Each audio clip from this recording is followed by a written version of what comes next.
जब मुगल सम्राट औरंगजेब अपनी शक्ति के शिखर पर था, जब दक्षिण भारत में बीजापुर और गोलकोंडा के सुल्तानों का शासन था, तब महाराष्ट्र की सह्याद्री की पहाड़ियों में एक ऐसी शक्ति ने जन्म लिया जिसने इतिहास की दिशा ही बदल दी।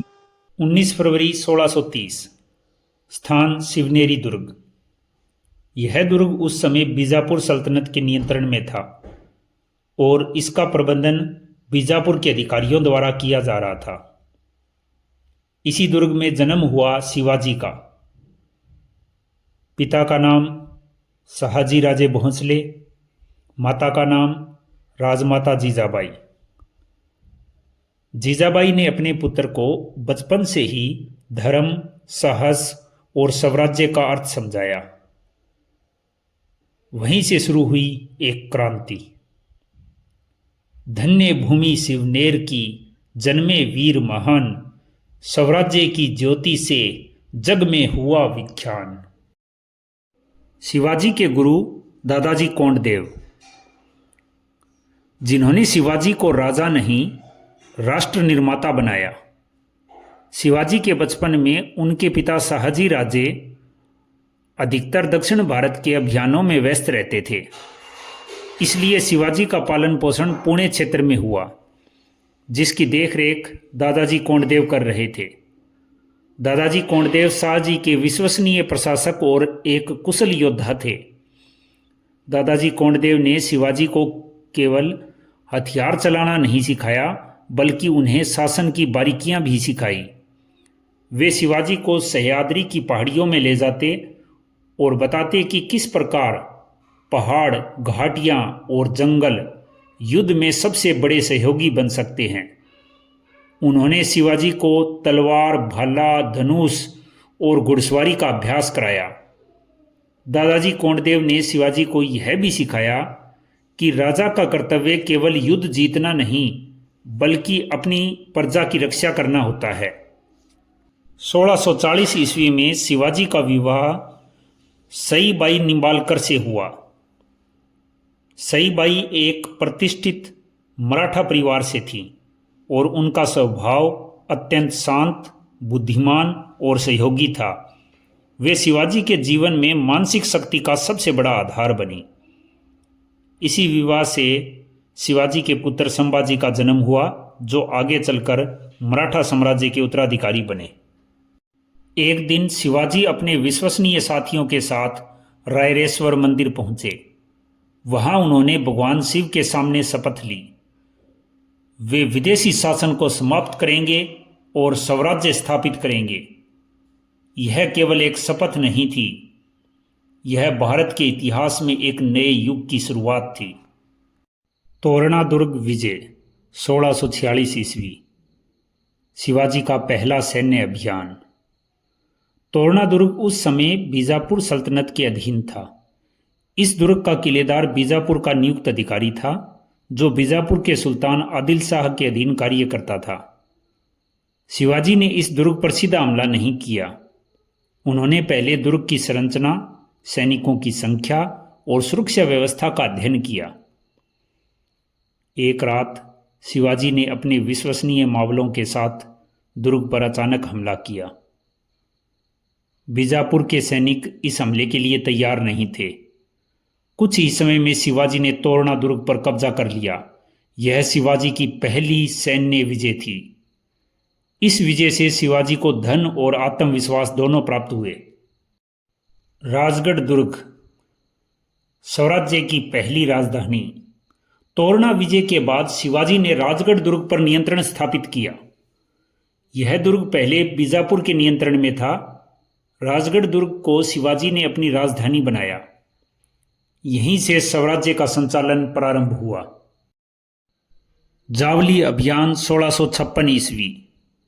जावली क्षेत्र पर चंद्रराव मौर्य का शासन था, जो बीजापुर सल्तनत का सहयोगी था। जावली सह्याद्री के घने जंगलों में स्थित था और राजनीतिक दृष्टि से अत्यंत महत्वपूर्ण था। शिवाजी ने चंद्रराव मौर्य को आत्मसमर्पण करने का प्रस्ताव दिया, लेकिन उसने इनकार कर दिया। इसके बाद शिवाजी ने अपनी सेना को जंगलों के मार्ग से भेजा और अचानक हमला किया। चंद्रराव मौर्य की सेना तैयार नहीं थी। कुछ ही समय में जावली पर शिवाजी का नियंत्रण स्थापित हो गया। यह विजय शिवाजी की सबसे महत्वपूर्ण प्रारंभिक विजय में से एक थी।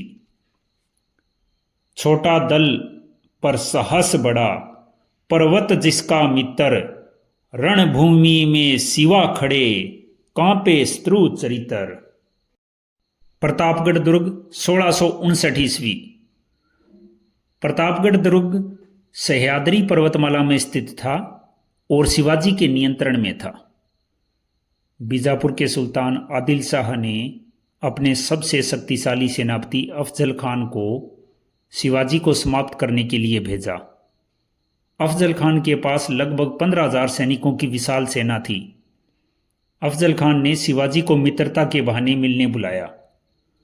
मुलाकात प्रतापगढ़ दुर्ग के नीचे हुई। अफजल खान ने शिवाजी को गले लगाकर धोखे से मारने का प्रयास किया, लेकिन शिवाजी पहले से तैयार थे। उन्होंने अपने हाथ में छुपाए वाघ नख से अफजल खान के पेट पर वार किया। अफजल खान वहीं गिर पड़ा। इसके बाद शिवाजी की सेना ने हमला किया और बीजापुर सेना पूरी तरह से हार गई। यह शिवाजी की सबसे ऐतिहासिक विजय थी। पन्हाला दुर्ग 1660 ईस्वी। अफजल खान की मृत्यु के बाद बीजापुर सल्तनत को गहरा आघात लगा। अब बीजापुर के सुल्तान अली आदिल शाह द्वितीय ने अपने सबसे अनुभवी और शक्तिशाली सेनापति सिद्दी जोहर को शिवाजी को समाप्त करने के लिए भेजा। उस समय शिवाजी पन्हाला दुर्ग में थे। पन्हाला दुर्ग एक अत्यंत मजबूत किला था जो पहले बीजापुर सल्तनत के अधीन था और शिवाजी ने इसे जीतकर अपने नियंत्रण में ले लिया था। सिद्दी जोहर ने लगभग 40,000 सैनिकों की विशाल सेना के साथ पन्हाला दुर्ग को चारों ओर से घेर लिया। घेराबंदी कई महीनों तक चली। किले के अंदर भोजन और पानी की कमी होने लगी। स्थिति अत्यंत गंभीर हो गई। शिवाजी ने समझ लिया कि यदि वे किले में ही रहे तो अंततः दुश्मन उन्हें पकड़ लेगा। उन्होंने एक अद्भुत योजना बनाई। एक अंधेरी और वर्षा वाली रात में शिवाजी अपने विश्वसनीय सैनिकों के साथ गुप्त रूप से पन्हाला दुर्ग से निकल पड़े और विशालगढ़ दुर्ग की ओर बढ़ने लगे। लेकिन सिद्दी जोहर की सेना को इसकी सूचना मिल गई। दुश्मन सेना ने शिवाजी का पीछा किया। अब शिवाजी के जीवन का सबसे महत्वपूर्ण क्षण था। उनके साथ थे उनके सबसे वीर सेनापति बाजी प्रभु देशपांडे। बाजी प्रभु देशपांडे ने शिवाजी से कहा, महाराज आप आगे बढ़िए, मैं दुश्मन को रोकूंगा। स्थान था पवनखिंड दर्रा। यह एक संकरा पहाड़ी मार्ग था। बाजी प्रभु ने केवल 300 सैनिकों के साथ हजारों दुश्मनों का सामना किया और उन्होंने अंतिम सांस तक युद्ध किया। जब तक विशालगढ़ से तोप की आवाज नहीं आई जो संकेत था कि शिवाजी सुरक्षित पहुंच चुके हैं, तब तक बाजी प्रभु लड़ते रहे। आखिरकार वे वीरगति को प्राप्त हुए, लेकिन शिवाजी बच गए। यह बलिदान मराठा इतिहास का अमर अध्याय बन गया। उबरखिंड युद्ध 1661 ईस्वी। पन्हाला की घटना के बाद मुगल सम्राट औरंगजेब ने अपने सेनापति कारतलब खान को शिवाजी के विरुद्ध भेजा। कारतलब खान के पास बड़ी सेना थी। वह शिवाजी को पकड़ने के लिए सह्याद्री पर्वतों में प्रवेश कर गया। शिवाजी पहले से तैयार थे। उन्होंने अपनी सेना को पहाड़ियों और जंगलों में छुपा दिया। स्थान था उबरखिंड। जैसे ही मुगल सेना संकरे दर्रे में पहुंची, शिवाजी ने चारों ओर से हमला कर दिया। मुगल सेना घिर गई। उन्हें भागने का मौका नहीं मिला। कारतलब खान हार गया। यह शिवाजी की गुरिल्ला युद्ध नीति की सबसे शानदार जीतों में से एक थी। उबरखिंड की हार के बाद औरंगजेब क्रोधित हो गया। उसने अपने मामा और शक्तिशाली सेनापति शाइस्त खान को दक्षिण भेजा। शाइस्त खान ने पुणे पर कब्जा कर लिया और लाल महल, जो शिवाजी का बचपन का निवास था, वहीं रहने लगा। यह शिवाजी के लिए व्यक्तिगत अपमान था। शिवाजी ने एक साहसिक योजना बनाई। एक रात लगभग 400 मावला सैनिकों के साथ शिवाजी ने पुणे में प्रवेश किया। उन्होंने वेश बदल रखा था। वे लाल महल में चुपचाप प्रवेश कर गए। अचानक हमला किया। शाइस्त खान घायल हो गया और उसकी उंगलियां कट गई। उसका पुत्र मारा गया। शाइस्त खान किसी तरह भागकर अपनी जान बचा सका। यह हमला मुगल साम्राज्य के लिए एक बड़ा अपमान था। औरंगजेब ने शाइस्त खान को पद से हटा दिया। सूरत पर पहला आक्रमण 1664 ईस्वी। मुगल साम्राज्य की आर्थिक रीढ़ पर प्रहार। उस समय सूरत भारत का सबसे समृद्ध व्यापारिक शहर था। यह मुगल साम्राज्य के अधीन था। सूरत का गवर्नर था इनायत खान। शिवाजी ने सूरत पर हमला करने का निर्णय लिया। जनवरी 1664 में शिवाजी लगभग 5000 सैनिकों के साथ सूरत पहुंचे। इनायत खान डर गया और किले में छुप गया। उसने शहर की रक्षा नहीं की। शिवाजी ने शहर पर कब्जा कर लिया। उन्होंने मुगल खजाने, व्यापारियों और मुगल समर्थकों से धन लिया, लेकिन उन्होंने गरीबों, महिलाओं और धार्मिक स्थलों को कोई नुकसान नहीं पहुंचाया। इससे शिवाजी की छवि एक न्यायप्रिय शासक के रूप में स्थापित हुई। सूरत पर शिवाजी के हमले और शाइस्त खान की हार के बाद मुगल सम्राट औरंगजेब ने निश्चय किया कि अब शिवाजी को पूरी शक्ति से कुचलना होगा। इस बार उसने अपने सबसे कुशल और बुद्धिमान सेनापति मिर्जा राजा जयसिंह प्रथम, जो जयपुर के राजा थे, को भेजा। जयसिंह केवल एक योद्धा ही नहीं बल्कि रणनीतिकार भी था। उसके साथ था एक अन्य मुगल सेनापति दिलेर खान। दोनों ने मिलकर लगभग 50,000 सैनिकों की विशाल सेना के साथ मराठा राज्य पर हमला किया। उनका मुख्य लक्ष्य था पुरंदर दुर्ग। पुरंदर दुर्ग उस समय शिवाजी के नियंत्रण में था और उसका किलेदार था मुरारबाजी देशपांडे, जो शिवाजी के अत्यंत वीर और विश्वसनीय सेनापति थे। मुगल सेना ने पुरंदर दुर्ग को चारों ओर से घेर लिया। तोपों से लगातार हमला किया गया। दुर्ग की दीवारें टूटने लगी। मुरारबाजी देशपांडे ने अपने सैनिकों के साथ दुश्मन पर पलटवार किया। उन्होंने वीरता से लड़ते हुए सैकड़ों मुगल सैनिकों को मार गिराया, लेकिन अंततः मुरारबाजी वीरगति को प्राप्त हुए। उनकी मृत्यु के बाद दुर्ग की स्थिति कमजोर हो गई। शिवाजी समझ गए कि अब इस स्थिति में युद्ध जारी रखना उचित नहीं होगा। उन्होंने अपने राज्य और जनता की रक्षा के लिए एक रणनीतिक निर्णय लिया। उन्होंने जयसिंह के साथ संधि की। इस संधि को इतिहास में पुरंदर की संधि कहा जाता है। इस संधि के अनुसार शिवाजी को अपने 23 किले मुगलों को देने पड़े, लेकिन उन्होंने अपनी सेना और अपने राज्य का अस्तित्व बचा लिया। यह हार नहीं थी, यह भविष्य की जीत की तैयारी थी। पुरंदर की संधि के बाद जयसिंह ने शिवाजी को सलाह दी कि वे मुगल दरबार में जाकर औरंगजेब से मिले। जयसिंह ने शिवाजी को विश्वास दिलाया कि औरंगजेब उनका सम्मान करेगा। शिवाजी अपने पुत्र संभाजी के साथ आगरा गए। तारीख थी 12 मई 1666। स्थान आगरा का लाल किला। दरबार में औरंगजेब उपस्थित था, लेकिन औरंगजेब ने शिवाजी का उचित सम्मान नहीं किया। उन्हें तीसरी श्रेणी के सरदारों के साथ खड़ा किया गया। यह शिवाजी के लिए अपमान था। शिवाजी क्रोधित हो गए। उन्होंने दरबार छोड़ दिया।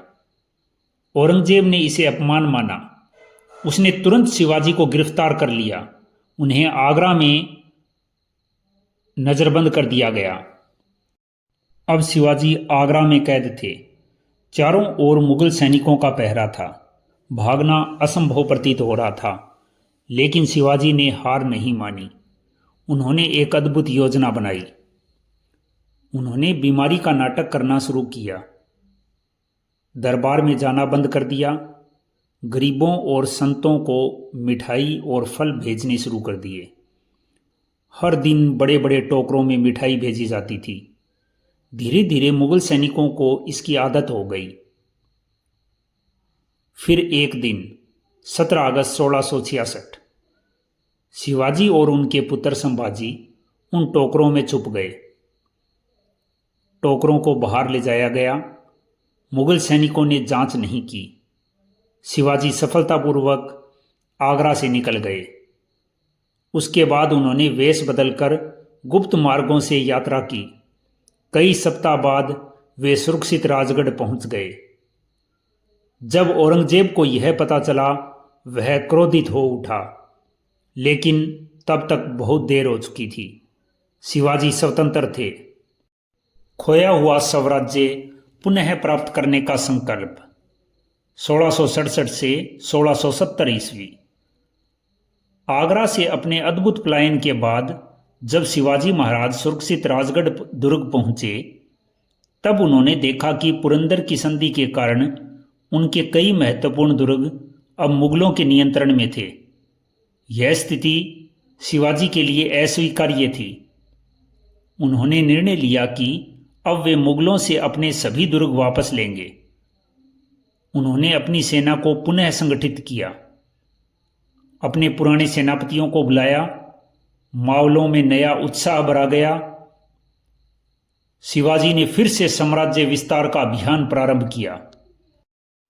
कोंढाणा दुर्ग का युद्ध 1670 ईस्वी। कोंढाणा दुर्ग, जो पुणे के पास सह्याद्री पर्वत पर स्थित था, पुरंदर की संधि के बाद मुगलों के नियंत्रण में चला गया था।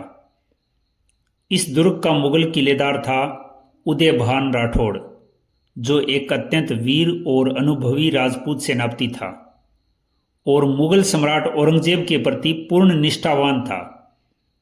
शिवाजी महाराज इस दुर्ग को पुनः प्राप्त करना चाहते थे। उन्होंने इस कार्य के लिए अपने सबसे वीर सेनापति तानाजी मालुसरे को चुना। जब शिवाजी ने तानाजी को यह आदेश दिया, तब तानाजी अपने पुत्र के विवाह की तैयारी में व्यस्त थे। लेकिन तानाजी ने कहा, पहले कोंडाणा का विवाह, फिर मेरे पुत्र का विवाह। फरवरी 1670 की एक अंधेरी रात तानाजी लगभग 300 मावला सैनिकों के साथ कोंडाणा दुर्ग के नीचे पहुंचे।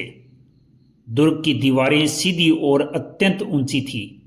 सीधे चढ़ना असंभव था। तब तानाजी ने एक अद्भुत योजना बनाई। उन्होंने एक विशाल घोरपड़ मॉनिटर लिजर्ड, जिसका नाम था यशवंती, उसके शरीर से रस्सी बांधी। घोरपड़ दीवार पर चढ़ गई। रस्सी के सहारे मराठा सैनिक दीवार पर चढ़ गए। फिर शुरू हुआ भयंकर युद्ध। तानाजी और उदयभान राठौड़ आमने सामने आए। दोनों ने वीरता से युद्ध किया, लेकिन इस युद्ध में तानाजी मालुसरे वीरगति को प्राप्त हुए। उनकी मृत्यु के बाद भी मराठा सैनिकों ने हार नहीं मानी। उन्होंने दुर्ग पर कब्जा कर लिया। कोंडाणा दुर्ग फिर से मराठों के नियंत्रण में आ गया। जब शिवाजी को यह समाचार मिला, वे भावुक हो उठे। उन्होंने कहा, गढ़ आला पणसिंह गेला, अर्थात किला तो आ गया, लेकिन मेरा शेर चला गया। इसके बाद कोंडाणा दुर्ग का नाम बदलकर सिंहगढ़ दुर्ग रखा गया।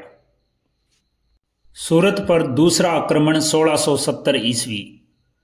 सूरत शहर अब भी मुगल साम्राज्य के अधीन था।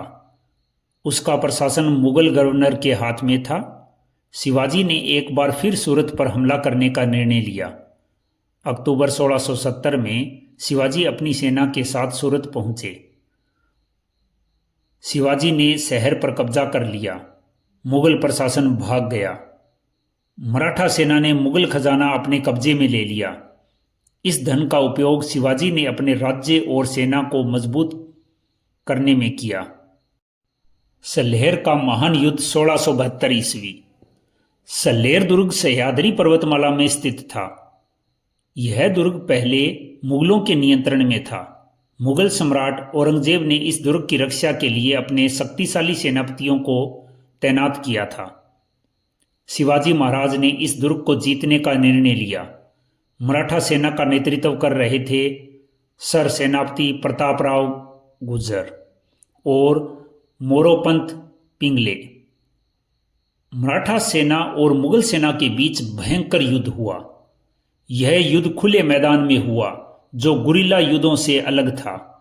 मराठा सेना ने मुगलों को पूरी तरह पराजित कर दिया। यह मुगलों की सबसे बड़ी हारों में से एक हार थी। इस जीत ने साबित कर दिया कि मराठा सेना केवल गुरिल्ला युद्ध ही नहीं बल्कि खुले युद्ध में भी मुगलों को हरा सकती है। साल 1674, स्थान रायगढ़ दुर्ग। रायगढ़ दुर्ग उस समय मराठा साम्राज्य की राजधानी था। यह दुर्ग सह्याद्री पर्वतमाला में स्थित था और प्राकृतिक रूप से अत्यंत सुरक्षित था। इस दुर्ग का निर्माण और विस्तार शिवाजी महाराज ने स्वयं करवाया था और यह स्वराज्य की शक्ति का प्रतीक बना हुआ था। अब तक शिवाजी महाराज ने मुगलों, बीजापुर और अन्य शक्तियों को पराजित कर एक स्वतंत्र राज्य स्थापित कर लिया था, लेकिन अभी तक वे औपचारिक रूप से राजा घोषित नहीं हुए थे। इसलिए उन्होंने एक भव्य राज्याभिषेक समारोह आयोजित करने का निर्णय लिया। 6 जून 1674 को पूरे भारत से विद्वान, संत, ब्राह्मण और गणमान्य व्यक्ति रायगढ़ दुर्ग में एकत्र हुए। काशी के प्रसिद्ध विद्वान गागा भट्ट को राज्याभिषेक का मुख्य आचार्य बनाया गया। वैदिक मंत्रों के साथ शिवाजी महाराज का अभिषेक किया गया। उनके सिर पर स्वर्ण मुकुट रखा गया और उसी क्षण शिवाजी बने छत्रपति शिवाजी महाराज। यह केवल एक राजा का राज्याभिषेक नहीं था, यह स्वराज्य का जन्म था। यह विदेशी शासन के विरुद्ध भारतीय स्वतंत्रता की घोषणा थी। रायगढ़ की चोटी पर स्वाभिमान का राज, छत्रपति बन शिवाजी लिख गए इतिहास। राज्याभिषेक के बाद शिवाजी महाराज ने अपने राज्य को संगठित और मजबूत बनाने के लिए एक कुशल प्रशासनिक व्यवस्था बनाई। उन्होंने 8 प्रमुख मंत्रियों की नियुक्ति की, जिसे कहा गया अष्टप्रधान मंडल। इनमें प्रमुख थे पेशवा मोरोपंत पिंगले, जो प्रधानमंत्री थे और पूरे प्रशासन का संचालन करते थे। सेनापति हंबीरराव मोहिते, जो सेना के प्रमुख थे और युद्ध का नेतृत्व करते थे।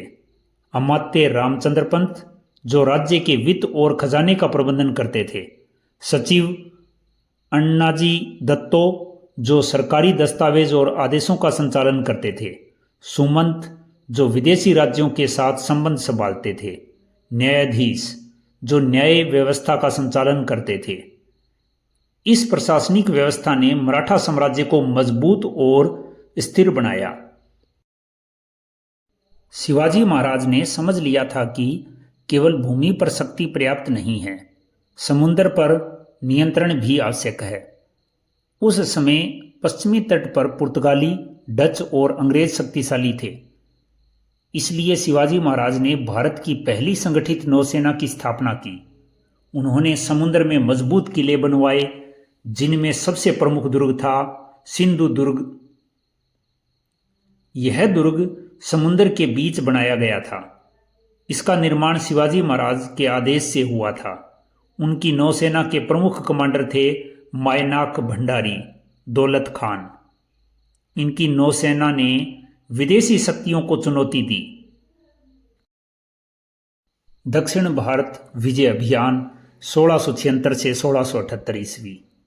अब शिवाजी महाराज ने दक्षिण भारत की ओर अपना अभियान शुरू किया। उस समय दक्षिण भारत के कई किले बीजापुर और गोलकोंडा के नियंत्रण में थे। शिवाजी महाराज ने अपनी सेना के साथ कर्नाटक क्षेत्र में प्रवेश किया। उन्होंने कई महत्वपूर्ण दुर्गों पर विजय प्राप्त की, जिनमें प्रमुख थे जिंजी दुर्ग, जो उस समय बीजापुर के नियंत्रण में था, वेल्लोर दुर्ग, जो एक अत्यंत मजबूत किला था। इन विजयों से मराठा साम्राज्य का विस्तार बहुत बढ़ गया। शिवाजी महाराज का अंतिम समय 1680 ईस्वी। स्थान रायगढ़ दुर्ग। अब शिवाजी महाराज लगभग 50 वर्ष के हो चुके थे। उन्होंने अपना पूरा जीवन युद्ध, प्रशासन और स्वराज्य के निर्माण में लगा दिया था, लेकिन अब उनका स्वास्थ्य कमजोर होने लगा। 3 अप्रैल 1680 को रायगढ़ दुर्ग में शिवाजी महाराज ने अंतिम सांस ली। पूरा मराठा साम्राज्य शोक में डूब गया। लेकिन शिवाजी महाराज केवल एक व्यक्ति नहीं थे, वे एक विचार थे, एक क्रांति थे, एक प्रेरणा थे। जब तक पर्वत सूर्य है, जब तक गंगा धार, तब तक अमर रहेगा शिवाजी का नाम अपार। छत्रपति शिवाजी महाराज ने साबित किया कि साहस, बुद्धि और संकल्प से कोई भी व्यक्ति इतिहास बदल सकता है। उन्होंने स्वराज्य स्थापित किया, उन्होंने मुगलों को चुनौती दी, उन्होंने भारतीय आत्मसम्मान को पुनर्जीवित किया। आज भी सह्याद्री की पर्वतमाला में, रायगढ़ की हवाओं में, सिंहगढ़ की चट्टानों में एक नाम गूंजता है, छत्रपति शिवाजी महाराज।